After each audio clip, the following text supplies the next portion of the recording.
On a time a righteous sage, grieved at the vices of the age, applied to Jove with fervent prayer, "O Jove, if virtue be so fair, as it was deemed in former days by Plato and by Socrates, whose beauties mortal eyes escape only for want of outward shape, make then its real excellence for once the theme of human sense. So shall the eye by form confined direct and fix the wandering mind, and long deluded mortals see with rapture what they us to flee.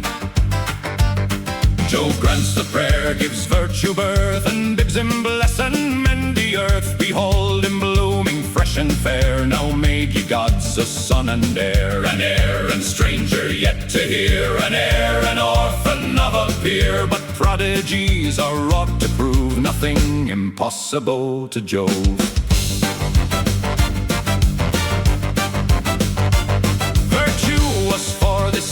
Designed in mild reproof to womankind in manly form, to let them see the loveliness of modesty, the thousand decencies that shone with lessened luster in their own, which few had learned enough to prize, and some thought modish to despise. To make his merits more discerned, he goes to school, he reads, is learned.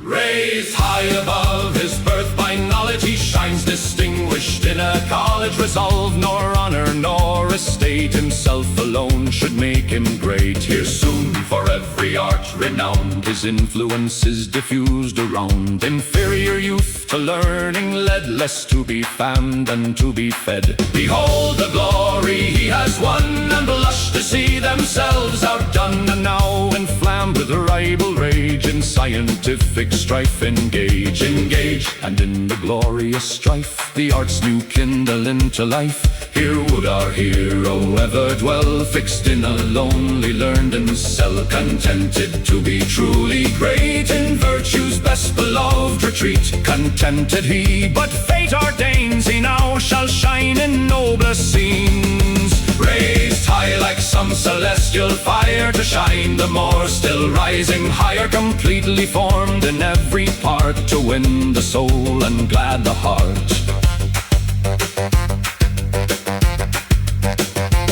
The powerful voice, the graceful mien, lovely alike or heard or seen, the outward form and inward by his soul, bright beaming from his eye, ennobling every act and air with just and generous and sincere. Accomplished thus, his next resort is to the council and the court, where virtue is in least repute and interest the one pursuit, where right and wrong are bought and sold, bartered for beauty and for gold. Here manly virtue, even here, pleased in the person of a peer, a scarcely bearded youth, who talked of justice and of truth, of innocence the surest guard. Tales here forgot or yet unheard, that he alone deserved esteem, who was the man he wished to seem. Called it unmanly and unwise to lurk behind a mean disguise, give fraudful vice the mask, and screened his virtue's interest to be seen. Called want to shame a want of sense, and frowned in blushes eloquence, thus acting what he taught so well. He drew dumb merit from her cell, led with amazing art along the bashful dame, and loosed her tongue, and while he made her value known, yet more displayed and raised his own. Thus young, thus proof to all temptations, he rises to the highest stations, for where high honor is the prize, true virtue has a right to rise. Let courtly slaves low bend the knee to wealth and vice in high degree. Exalted worth disdains to owe its grandeur to its greatest foe. Now raised on high, see virtue shows the godlike ends for which she rose. For him let proud ambition know the height of glory here below. made complete. To bless is truly to be great. He taught all men to honor rise like gilded vapors to the skies, which howsoever they display their glory from the God of day, their noblest uses to abate his dangerous excess of heat, to shield the infant fruits and flowers, and bless the earth with genial showers. Now change the scene, a nobler care demands him in a higher sphere. Distress of nations calls him hence, permitted so by providence. For models made to mend our kind, to no one clime should be confined. And manly virtue, like the sun, his course of glorious toil should run, alike diffusing in this flight congenial joy and light from light. Pale envy sickens, error flies, and discord in his presence dies. Oppression hides with guilty dread, and merit rears her drooping head.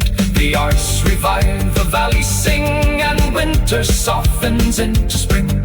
The wondering world where'er he moves with new delight looks up and loves one sex, consenting to admire, nor less the other to desire, while he, though seated on a throne, confines his love to one alone.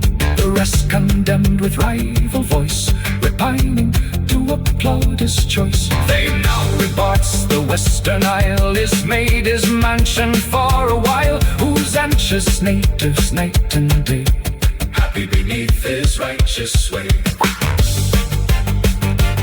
Where rear the gods with ceaseless prayer to bless him and to keep him there, and claim it as a debt from fate too lately found, to lose him late.